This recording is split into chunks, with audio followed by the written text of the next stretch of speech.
Who are you? Who are you? I'm John Mandemutsira. Right. I lived in Hampstead. What year? In the UK. UK, no, UK. Yes. From what year to what year? From 2001 and 2004. 2001 to 2004. Yes. Right. And where did you work, sir? I worked in the council in the Hampstead, Darkholme Council. As a landscaper. As a landscaper. And who was your boss? My boss was John Parson. And what do you want to say to John Parson? John Parson, I want to say to John Parson, I'm here in Harare, in Zimbabwe. I'm suffering. I need something to food, something to protect. Right. Do you have a number, a telephone number? You can reach you. You reach John Parson. You. What's your number? No, by now I don't have, but I have got my address. 27 Ragajan. 27 Ragajan Avenue in Bari, Harare. Okay. Other than John Parson, what Parson? Other than John Parson, who else do you want to greet from Bari? From Bari. Your friends and family. My friends and family. I like all Bari Pasi and relatives and families. All the Bari Pasi and families. Don't you have friends and family in America, Canada, UK, or Australia, out in foreign? I've got my sister in Australia. What's her name? Her name is, she's Aida Mandemutsira. Right. And my daughter, yes, with my sister, she's Susan. She's called Susan Mandemutsira. She's in Australia. She's in Australia. Yes. Okay. What about England, UK? UK, I've got my young brother James Mandemutsira is living here where I used to live, and my son there. There's my son there. My brother's son is my son. Right. Yes. Your nephew. Darlington is there. In Hampstead. Right. Yes. Yes. What about your own friends? My own friends there. Who are in UK or anywhere else in the world? In the world. Yeah. I say greetings to Munya in Bari. He's my best friend. Right. Munyarazi. Where does Munyarazi live? He's a local in Umbasha. He knows that. Right. Yes, that's my best friend. Right. He's a German. He's a German. He's strictly German. Right. Yes, right. Yes. Yes, man. Thanks very much, sir. Yes. We'll make sure that everybody sees you. Yes. Right. Later. Champions. Yeah, man. Yes, yeah. Oh, you are also in We are the people. You are the people. So what are you doing now? No. I'm just doing my formal working, landscaping. Right. This and that. Yeah. I don't choose the work. I don't want office working. I just want ragamuffin working.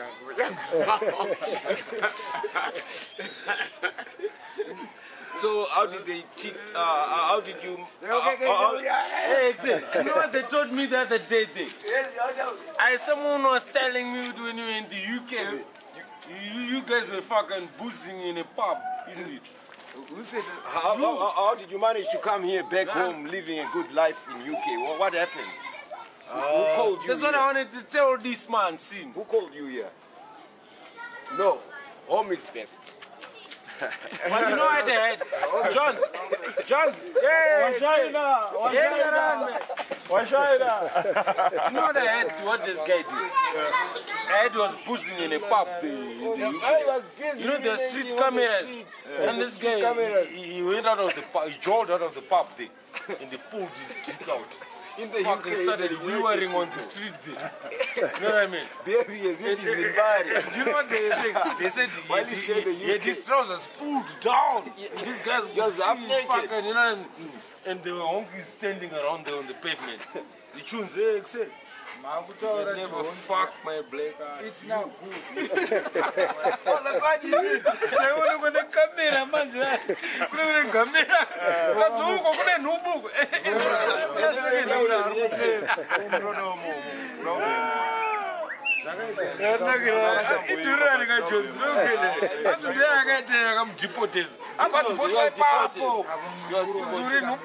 Because they cannot stay with people like that. Aburisa shaft. Abuda mbawa manje chakapatasa papavement sepana vatanga kurwa choro Wrong concept. apa mavheta akamira manje zvikanzi That's what they hip are. anzi akatanga ati you white pigs oh fuck my ass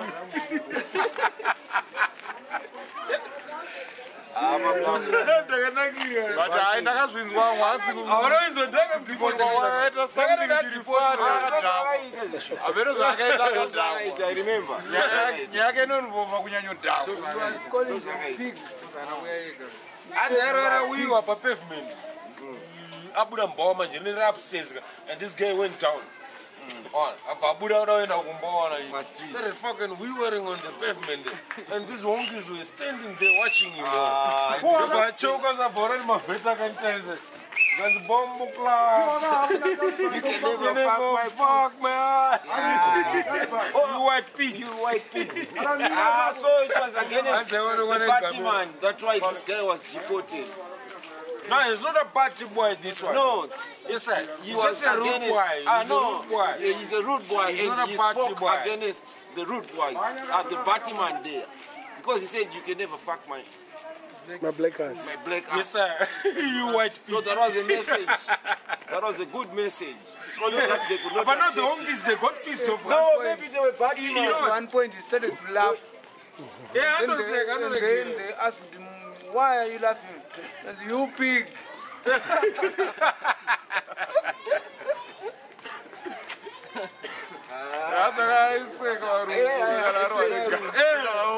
auikete anethere kana akadhakwa ndakachifara manje akauketa zvanogona kutanga kulafa wasambomona stereke akauketa zatanga kulafa wanaasirazia Vakumsuka vakumudeport.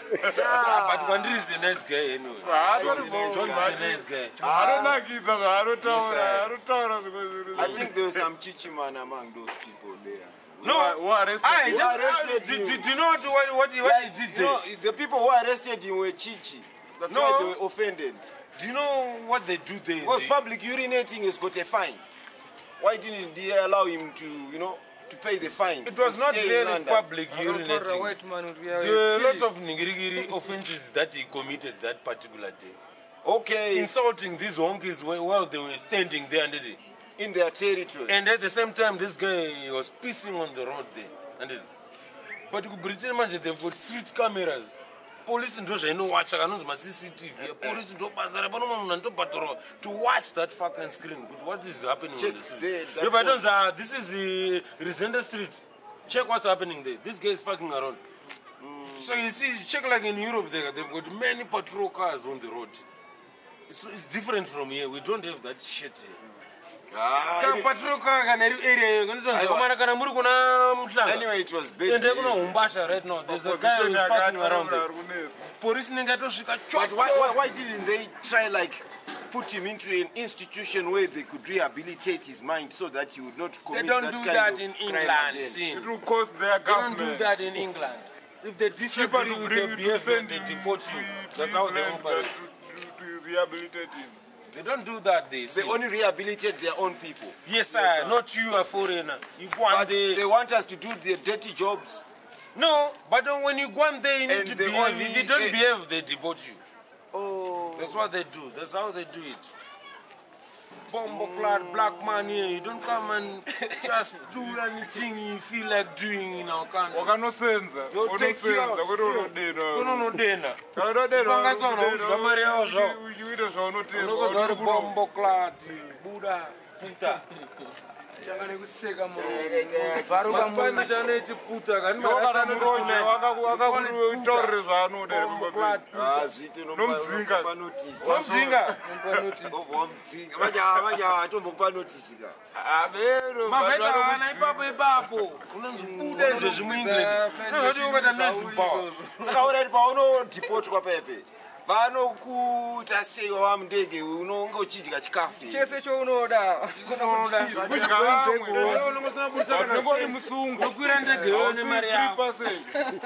Unozoita free waburuka kuairport kunyika kwako.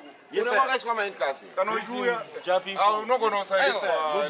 Asi vanenge valuzere. Unenge uri musungu, unenge wotone. Vanenge valuzere. Ponoenda vakutengesere tiketi rine return iri. Ponoenda.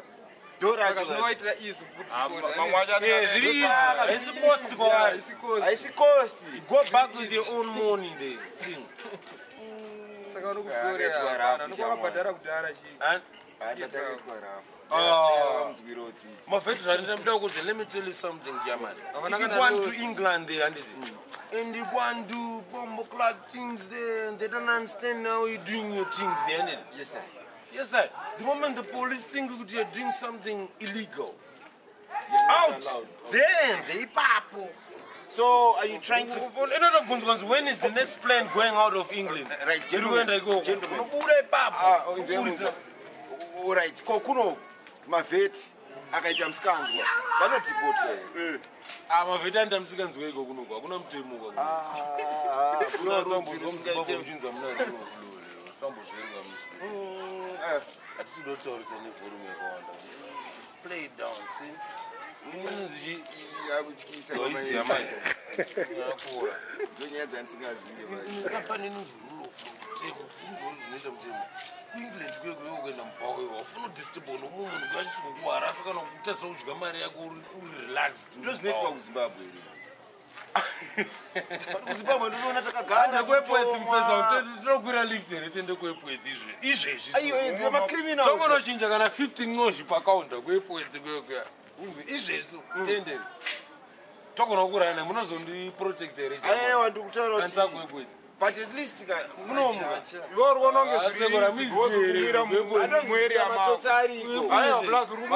unongumwira kumaraini kwavo kwenini ndakarafazirwa kupi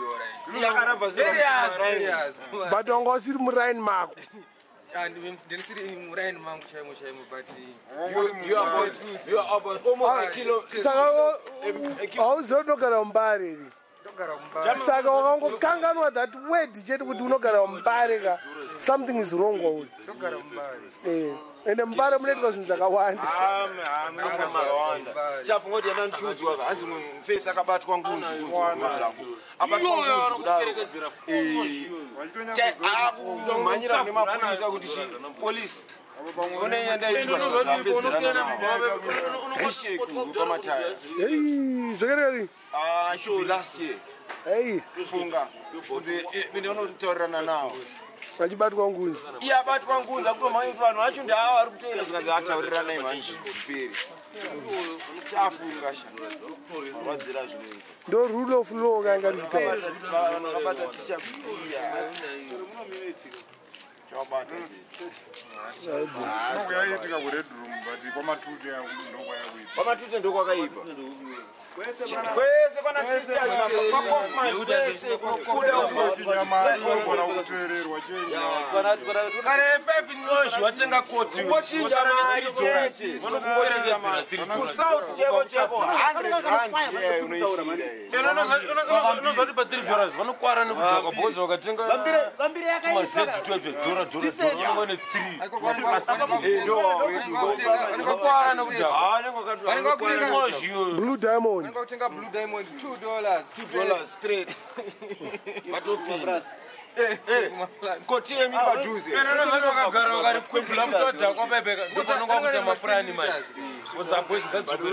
tingaite sei chimbavha chipiri isu mambavha asi mumbare ndo pari kunetsa vanozoswera mumbare vachigara kuchitukiza kwavo vachiuya kumusika vachita vari kuita vakanya kuzonzi kumbare kwakaipa munhu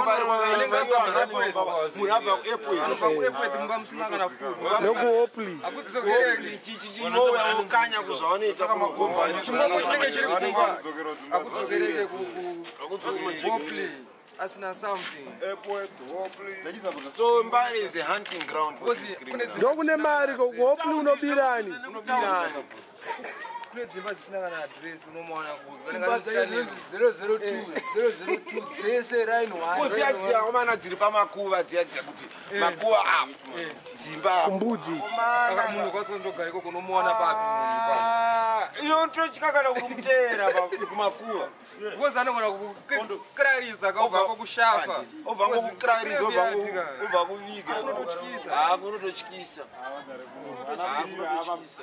amaita boboys hatomboziva zvekuno